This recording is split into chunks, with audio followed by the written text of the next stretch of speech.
Recording studio Rajkot. बाप दादा माफी मांगे आवे हमारा घर, बेटा हमारा से बात करे बड़े बड़े।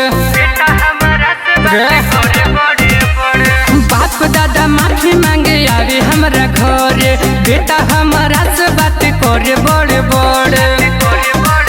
तोरा पता नहीं खेसरवा का हमारे इतिहास होई किंग चमरन धक धास दे हम बस।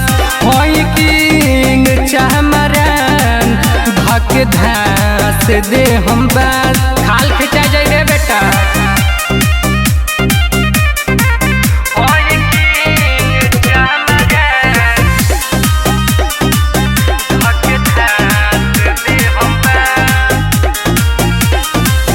चमरान लेके घूमी गाड़ी थारे, हमरा से बड़ रंगदार कौन बड़े। लागम तोरे जीजा हमके केहू ना झुकाई, हमरा के देखे तोरे टीम सब लुकाई। मार में तना मार सरवा रुक जाई तोरे सास। होई किंग चमरन धक धास दे हम बस।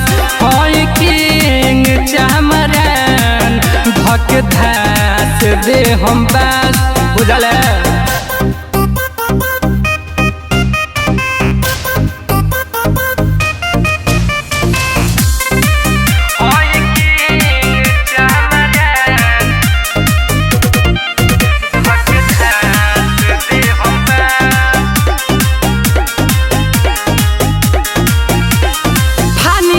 हम कबो दोसरा के बल पर होय चमरान टांगले हमरा ये फल पर।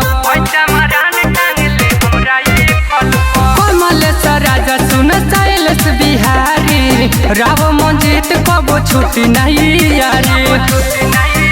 बोल कुंज बेदरद जीजा लगी है तोरे खास। होय किंग चमरन धक धास दे हम बस।